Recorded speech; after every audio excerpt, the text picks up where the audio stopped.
Eagles minicamp day one had plenty of drama, starting with James Bradberry moving positions and then suddenly getting hurt. Quinyon Mitchell also got first reps with the first-team offense, but hearing Bryce Huff speak on his new role in Vic Fangio's defense has me way more intrigued. And yes, Jalen Hurts did throw an interception today. Let's dive into that and a whole bunch more. I'm Thomas Mott. This is the Thomas Mott Show.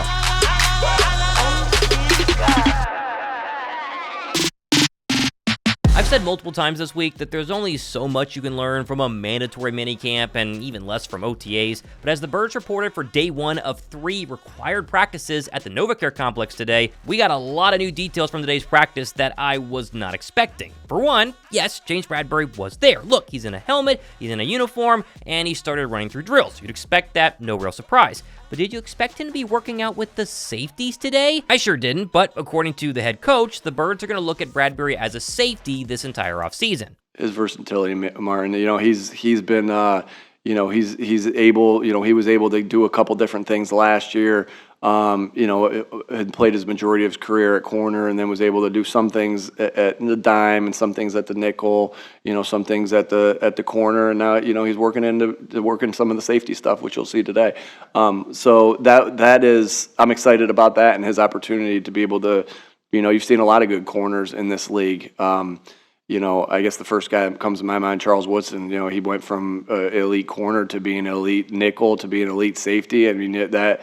And so I'm excited about that for James, that he's able to do more. Now, once practice started, I was really intrigued as to where Bradberry would line up in the safety depth chart, but 10 minutes into actually beginning practice, Bradberry slowly walked into the medical tent, escorted by a trainer, only to return to the sidelines without his helmet. Ashlyn Sullivan noted what happened, saying, quote, Bradberry was doing quick feet drills backwards, first rep fell down, and now is in the medical tent. Practice is still in the warm-up portion. Now, I've seen plenty of crazy speculation that Bradberry doesn't want to be at mandatory OTAs, and so he shows up to not get fined and then fakes an injury in order to not actually have to participate, doesn't want to be a safety. Like, you can see how the conspiracy theories go wild. I'm not an injury expert. I don't know what's going on, but very interesting that he gets a position change and then injured in the span of like 10 minutes. Now, sure, the Eagles are stacked at corner, and so moving Bradberry to safety, where the depth isn't as great, I guess makes some sense, but he has zero experience at safety. Plus, why would he himself want this change to actually happen? He did have one bad year at corner this past year, but he has All-Pro and Pro Bowl accolades at outside cornerback throughout his entire career. Plus, does anyone view James Bradberry as a strong tackler? Like, don't you need your safeties to at least be able to come up and make a tackle in the open field, something that Bradberry has not been good at historically? There are way more questions than answers. Like, we got that brief clip of Nick Sirianni basically saying, yeah, he's going to work out at safety.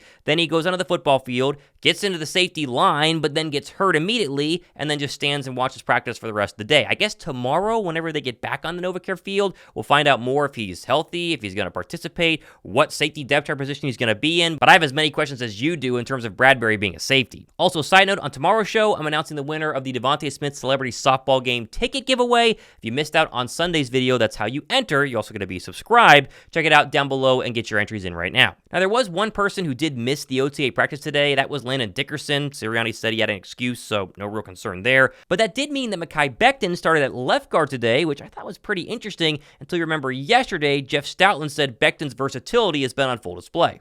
Well, I can answer that because I've been working with him every day and really impressed with his football IQ, his intelligence, his versatility. I didn't realize he was able to play other positions. So that in itself is just to have that swing value and the willingness to want to do it. He's a fun guy to coach. He loves football. Now, Becton's obviously going to make this roster. I think Philadelphia, though, is going to move him around in order to make sure that the former first-rounder can fill any hole that pops up during the season. Injury at left guard, boom. Injury at right tackle, boom. Heaven forbid these things happen, but Mekhi Becton seems to be very much in the Eagles' plans as a backup tackle and guard going forward. Now, in more online news today, Lane Johnson, you see him there, back at practice next to Tyler Steen and Cam Jurgens after missing some OTA practices. But before heading out on the field, Lane had some very strong praise for his right guard running mate in Tyler Steen, and even compared him to a former stud Eagles guard. He's been good. I mean, he's night and day stronger, than what he was last year. So he's put in the work. We have a lot of bodies, and as you know, OTAs there's limited contact. So everything's looking good, footwork, but we really won't tell till obviously training camp and we to get the pads on. Now, we got proof of life that Bryce Huff still exists because we've gotten like 0 OTA footage of him the past couple of weeks, although this was basically just a press conference that, hey, at least counted as something. And although the former Jet was at Eagles minicamp, unlike the newest Jet, Hassan Reddick, to everyone's surprise today, it sounds like Vic Fangio is going to start dropping Hassan Reddick into coverage more than any of us would have wanted or expected. I dropped every now and then. I did a lot of QB spy, had to peel with backers and stuff like that. Yeah, definitely. I respond well to any kind of coaching, but Vic is definitely old school in the sense that like hard work will get it done, and I fully believe in that. So yeah, definitely. Just because we rarely dropped into coverage in New York, but here is definitely a little bit more mixed into the scheme. But yeah.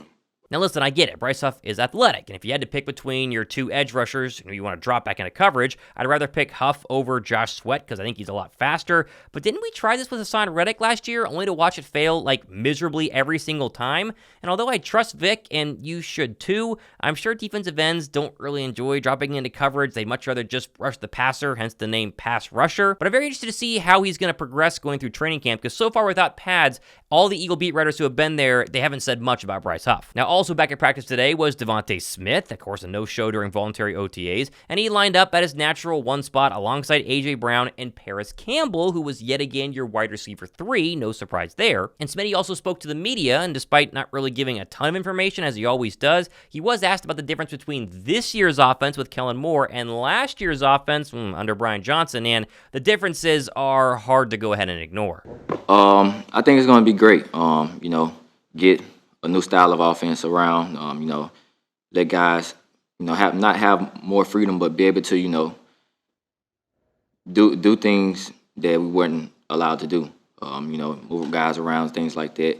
And overall, it's always to have a fresh start. Now, I don't need to give you a 20-minute rant on why Kellen Moore's offense is way better for the Birds than what they had last year, like a basic 2-year-old could figure that thing out. But I do think the receiver who benefits the most has to be DeVonta Smith in Kellen Moore's offense. Like, Smitty is built to move around. Lining up outside and running a simple 10-yard stop is not maximizing his abilities. Like, imagine Smith with motion, pre-snap, moving inside, moving outside, running all sorts of routes that you saw the Chargers offense run when they were healthy, and they carved people up time and time again. Now, in terms of the depth chart, 7-on-7s, first up on defense, how about Darius Slay and Keely Ringo starting at cornerback, which is noteworthy because the big hero of OTAs was Isaiah Rodgers, but he apparently was with the second teamers, and Ringo started today. Zach Baun also got first team reps. That continued alongside Devin White, who did intercept Jalen Hurts on a pass across the middle that Reed Blankenship popped into the air, and Devin White came down with yet again. And yes, that's another Jalen Hurts interception. I know he has not had a practice, at least with media watching, where he has not thrown an interception,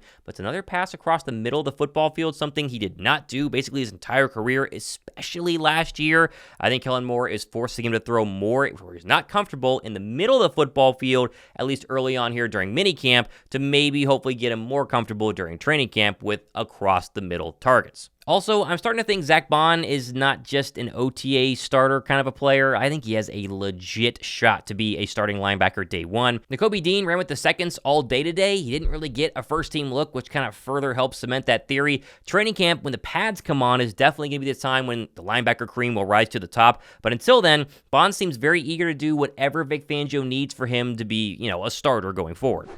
I have no clue why he went that direction, actually. I could do a lot of different things, and if that's where Vic sees me, and he's studied my film, he's watched me, he's seen me in the league and in college, he's seen what I can do, and if he thinks that's a good spot for me, that's where I'll be. Now, I've had a lot of you guys comment saying, Thomas, what about Quinyon Mitchell? How has our first-round draft pick looked? And, well, honestly, we hadn't heard much during OTAs, but today we did get to see Quinyon Mitchell not only play outside with the twos alongside Isaiah Rodgers and Cooper Dejean, but Brandon Lee Gowton noted a 4-cornerback look at one point with Slay and Ringo on the outside and Maddox and Mitchell on the inside. Now, this was further confirmed by other reporters that Mitchell did indeed get a look at nickel, the starting nickel position, multiple times with the first-teamers. And I guess if you have a plethora of really good cornerbacks, then you got to start trying to see if they can play other positions in order to get on the football field. Now, don't take this as he can't play outside at all, this is a disaster. Instead, I would take it as they want to see what he can do. Fangio is very curious because I think Ringo and Rodgers are the favorites to be the number 2 cornerback, at least in terms of A and B. But instead of redshirting Quinyon Mitchell, I guess trying to get him on the field in certain packages his rookie year makes a ton more sense. Now, a couple of key standout moments from 7-on-7s and 11-on-11s. Brandon Lee Gowton pointed out that Isaiah Rodgers continues to make plays on the ball, nearly had a pick on a picket throw, left a little behind the intended target,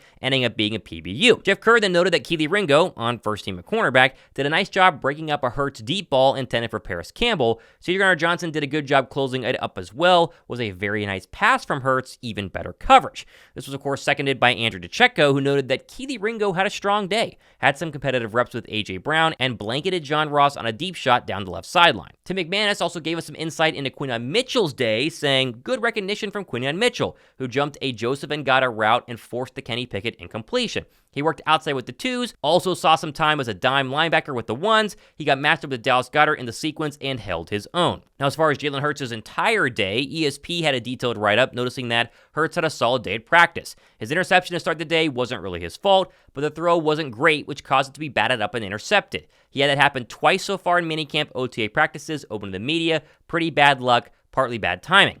Outside of the INT, he was mostly on target with throws to AJ and DeVonta. He threw to Smitty a ton early with great success and had a nice few throws to AJ as well. He did miss one throw that should have been a completion when he had Goedert wide open going across the middle to the right sideline. Goedert arguably should have caught it, but the pass was high and Hurts made it harder than it should have been.